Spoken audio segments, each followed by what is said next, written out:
శుక్లాంబరధరం విష్ణుం శశివర్ణం చతుర్భుజం ప్రసన్నవదనం ధ్యాయేత్ సర్వవిఘ్నోపశాంతయే. సర్వమంగళమాంగళ్యే శివే సర్వార్థ సాధకే శరణ్యే త్రయంబకే దేవి నారాయణి నమోస్తుతే. జ్యోతిషాభిమానులందరికీ నమస్కారం. 2025 మే నెల 18వ తారీఖు ఆదివారం రోజు పూర్వాభాద్ర నక్షత్రం 3వ పాదము ద్వారా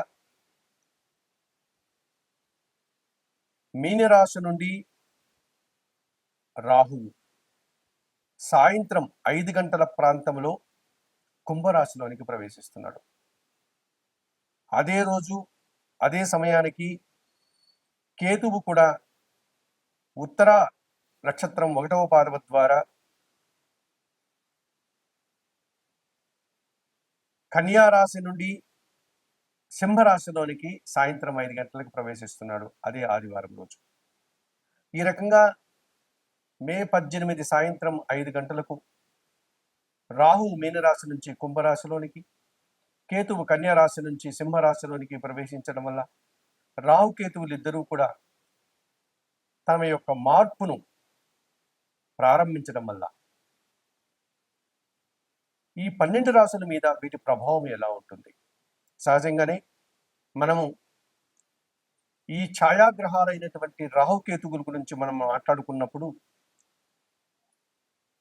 ఇవి ఒక్కొక్క రాశిలో 18 నెలల పాటు అనగా 1.5 సంవత్సర కాలం తమ యొక్క ప్రయాణాన్ని కొనసాగిస్తాయి.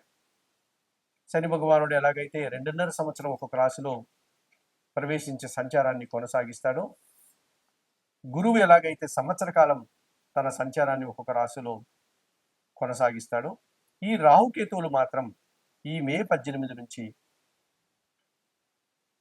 18 నెలలు అనగా 1.5 సంవత్సర కాలం రాహువు కుంభరాశిలో, కేతువు సింహరాశిలో తమ యొక్క సంచారాన్ని కొనసాగిస్తారు.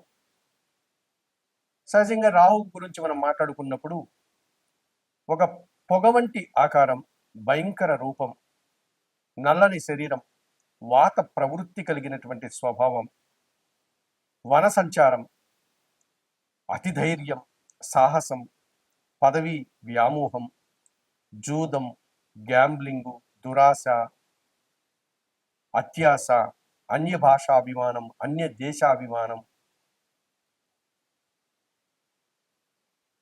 బలాత్కారం, భ్రష్టత్వం, దొంగబుద్ధి, గొడవలు, కలహాలు, యుద్ధాలు, కేవలం ధనార్జనే ధ్యేయంగా ఉండడం, లేక పదవే ప్రధానంగా భావించడం, కుల మతాలను వ్యతిరేకించడం, సంస్కృతి సాంప్రదాయాలను త్యజించడం, ఇటువంటి ఈ లక్షణాలన్నీ ఉంటాయి.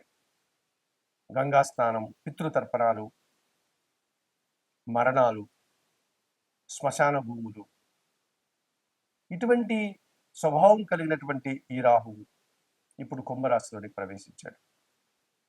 ఇక కేతువు ఇంచుమించుగా రాహు లక్షణాలన్నీ కలిగి ఉండి వాటితో పాటు వైరాగ్యం, మంత్రజపం, అనుష్ఠానం, వేదాంతం, దైవజ్ఞానం, నిరాడంబరత, దీక్షలు, వ్రతాలు, పూజలు, తీర్థయాత్రలు, భిక్షాటన, తంత్ర విద్యలు, సన్యాసం, దేశాటన, తీర్థయాత్రలు, సంసారానికి దూరంగా ఉండడం, నపుంసక లక్షణాలు, సన్యాస లక్షణాలు, ఇవన్నీ కూడా కలిగి ఉంటాడు ఈ కేతు. మరి ఇటువంటి కేతు ఇప్పుడు సింహరాశిలో 18 నెలల పాటు ఆయన ప్రయాణాన్ని కొనసాగిస్తున్నాడు. అందుకే మన వాళ్ళు వైదిక సాంప్రదాయాన్ని అనుసరించేటువంటి జ్యోతిష్ శాస్త్రంలో ఒక సర్పాన్ని గన శరీర మధ్యంలో ఖండిస్తే తల సర్పం సగభాగం రాహువు అయితే, తోక సర్పం సగభాగం కేతువు అని చెప్తారు. ఇదన్నీ కూడా ఒక సింబాలిక్గా, ఒక ప్రతీకగా మన పెద్దవాళ్ళు మనకు చెప్పడం జరిగింది. అటువంటి ఈ రాహుకేతువులు ఇప్పుడు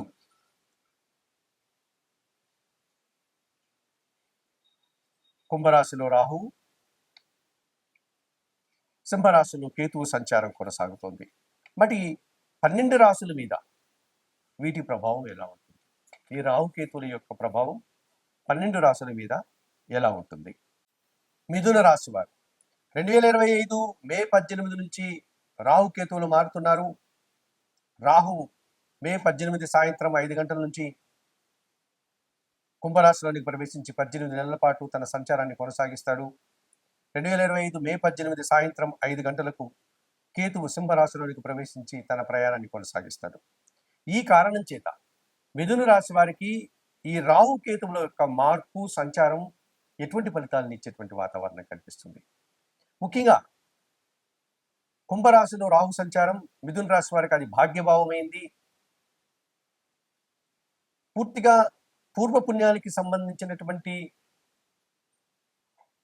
ఒక మంచి భావములోనికి ఒక దురాశాపరుడు వస్తున్నాడు. ఈ కారణం చేత భాగ్యభావం తండ్రి స్థానం కూడా, గురువు స్థానం కూడా, అటువంటి భాగ్యభావంలోనికి ఈ అత్యాశపరుడు, ఈ దుర్మార్గమైనటువంటి అశుభగ్రహం రావడం వల్ల తండ్రి ఆరోగ్యం విషయంలో మీరు జాగ్రత్తలు తీసుకోవాల్సి ఉంటుంది. మీకు విద్యాబుద్ధులు నేర్పినటువంటి గురువులు కానీ, మీరు అభిమానించేటువంటి గురువులు కానీ ఎవరైనా ఉంటే ఆ గురువులతో మీకున్నటువంటి సత్సాంగత్యం, సత్సంబంధాలు చెడిపోకుండా జాగ్రత్తలు తీసుకునేటువంటి అవసరం మీకు కనిపిస్తుంది. లేకపోతే గురువులతో శత్రు సంబంధాలు తెగిపోయి అభిప్రాయ భేదాలు కానీ, మనస్పర్ధలు కానీ రావడానికి అవకాశం ఉంటుంది. అలాగే తండ్రి గారి ఆరోగ్యం విషయంలో ఏమైనా ఇబ్బందులు వచ్చేటువంటి సూచన కూడా కనిపిస్తుంది. కనుక తగు జాగ్రత్తలు తీసుకోవాల్సిన అవసరం మిథున రాశి వారికి కనిపిస్తుంది. అలాగే దురాశపరులు, ఈ భాగ్యభావంలో రాహు సంచారం వల్ల దుర్మార్గులు, దుష్ట స్వభావం కలిగినటువంటి వారు, అవినీతి పరులు మనకు పరిచయమై రాంగ్ ఇన్వెస్ట్మెంట్లు చేయించి మన చేత ఆశ పెట్టి కొన్ని సంఘ వ్యతిరేక కార్యక్రమాల్లో కానీ, లేకపోతే ఈ అవినీతికి సంబంధించిన వ్యాపారాలు ఏవైతే ఉన్నాయో, ఈ మల్టీ లెవెల్ మనీ స్కీములు కానీ, లేకపోతే చిట్లకు సంబంధించినటువంటి ఒక రకమైనటువంటి స్కాములు కానీ, లేకపోతే నల్లధనానికి సంబంధించినటువంటి ఇతరత్ర కార్యక్రమాలు కానీ, ఏదైతే సమాజంలో చట్టానికి వ్యతిరేకంగా చేయకుండా పనులు ఉంటాయో అటువంటి కార్యక్రమాల ద్వారా మీరు ఆదాయాన్ని అందుకోవచ్చని మనల్ని ఆశపెట్టి మోసగించేటువంటి పరిస్థితి, లేకపోతే సమస్యల్లో మనల్ని ఇరికించేటువంటి పద్ధతులు జరగడానికి అవకాశం కనిపిస్తుంది. ఈ రకంగా విదేశీ వ్యవహారాలు కూడా ప్రతికూలంగా ఉన్నాయి. ఎవరిని పడితే వారిని, నూతన వ్యక్తుల్ని నమ్మడానికి వీల్లేదు. మోసపోయేటువంటి అవకాశం ఉంటుంది. పూర్వపుణ్యం పూర్తిగా మనం పోగొట్టుకున్న వాళ్ళం అవుతాం. ఈ రకంగా అతి జాగ్రత్తగా మిథున రాశి వారు భాగ్యభావంలో రాహు సంచారంలో జాగ్రత్తలు తీసుకోవాల్సిన అవసరం కనిపిస్తుంది.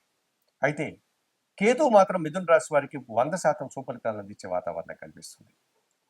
మే 18 వరకు కన్యా రాశిలో ఉన్నటువంటి ఈ కేతువు ఇప్పుడు సింహరాశిలోనికి రావడం వల్ల మిథున రాశి వారికి అది తృతీయ భావం కావడం వల్ల ఈ 3వ భావంలో కేతు సంచారం 100% సుఫలితాలను అందిస్తుంది.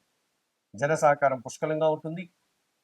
నిరాడంబరంగా మీరు అనుకున్న కార్యక్రమాలు నిర్వర్తించుకోగలుగుతారు. భగవంతుని ఆశీస్సులు కూడా మీకు తోడవుతుంది.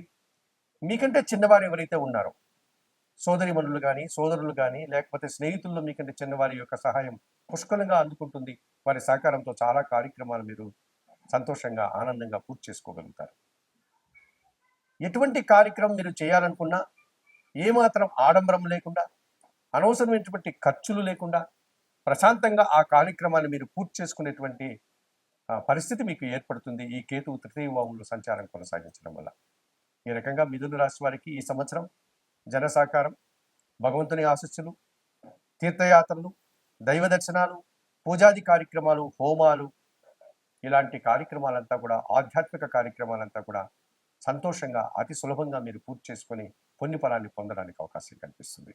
అయితే ఈ మిథున రాశి వారు ఈ రాహుతో ఉన్నాడు కనుక ఈ రాహు భాగ్యంలో ఉన్నటువంటి రాహు దోష నివారణ కోసం తప్పనిసరిగా మీరు దుర్గా అమ్మవారిని దర్శించండి.